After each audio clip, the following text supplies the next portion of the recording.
having a prospect, an exploration prospect is one thing, but developing is a completely different matter. How do you intend to go about developing the Gori? Well, actually what we've done is we found that Kansai, who were the operators who stopped operation a couple of years ago, they drilled some diamond holes, and they in 2006-2007, they intended these diamond holes, the results from them, to be then given to the geologists who'd done the JORC resource, the 43101 resource, to upgrade that resource. They didn't finish the program. In fact, they abandoned it, and they also had 5 holes that had been drilled, and the core was sitting there.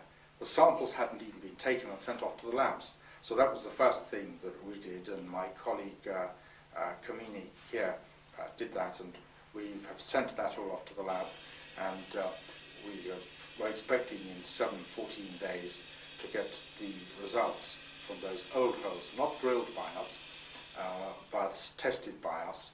And then we think that we can put the old Kansai holes drilled that were tested then and the ones tested now, give that data to the geologist and see what that does for our resource.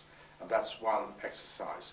We also we're drying out the material from the tailings drilling, which we've done, which is percussion drilling, and once that's dried out, it'll be sent off to Australia and tested. That'll take a bit longer.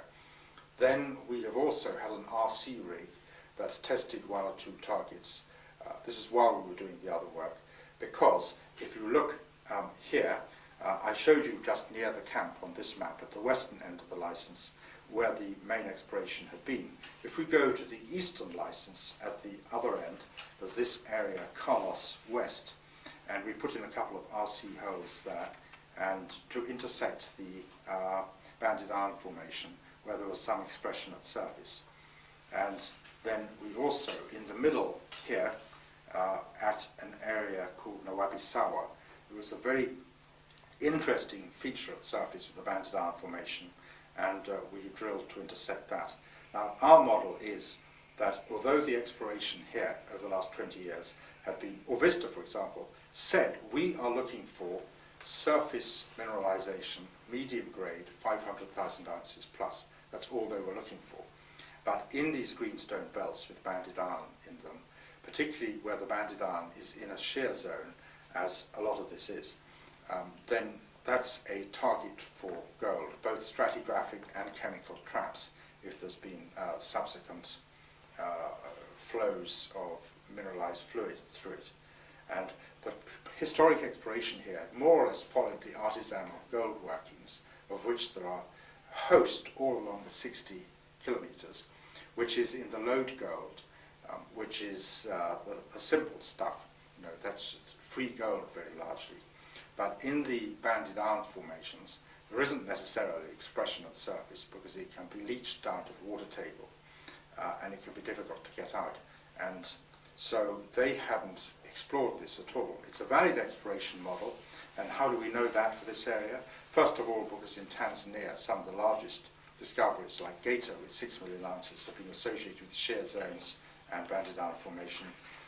It works. The model works in other parts of the world like Australia, Canada, and the United Nations drilled this area looking for gold at surface, and they were looking for base metals too near surface. In 1985, they drilled one hole at the eastern end of the license, in fact just at the border, and this was through the banded iron formation, and we have here the results of that 1985 hole, and wherever they hit the banded iron and silicified bands in it, they were getting these gold grades up to 7 grams a ton in multiple zones. So they said, you know, we're not looking at this because given the gold price at the moment, that was in the 80s, and given you know, what our target was, we don't think this works. But up and down the belt, this model should be tested. And since that day, no one has done a single thing to test it. Our geologists went there, it was the first thing they thought of.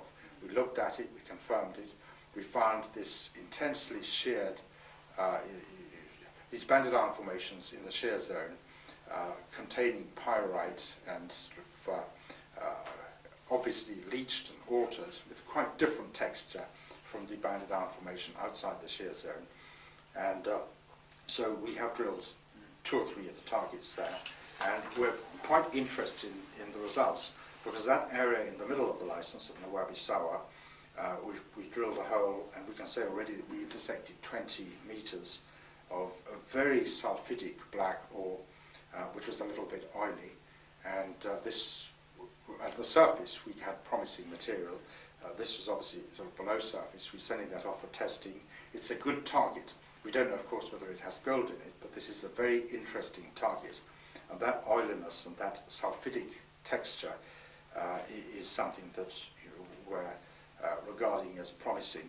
Then at Carlos West in the east of the license, the other one I showed you, we intersected graphitic schist with pyrite, black shale, very silicified in our drilling, and that also will go off for testing. Because as I say, only 10 kilometers or so has been really explored. The eastern end of the license, hardly at all, because people couldn't be bothered, because the water table a bit closer to the surface. And so everything is there to play for at the moment. The common assumption is it takes many, many years to bring a gold mine into production. How can this be fast-tracked? Well, if there's gold in the banded iron formation, then that's likely to need to be a very large target to be economic, and it will require several years to bring to production. But that kind of resource would probably need a partner, or it would need a separate gold company spun off and financed.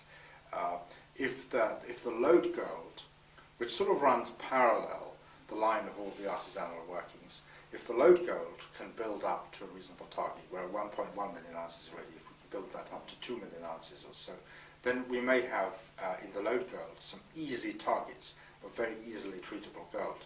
We shall see. And if we have, for example, in the tailings or KKM, things where we can put in a little pit and get something out, we're not going to sniff at small production and small revenues to open the door to bigger things later.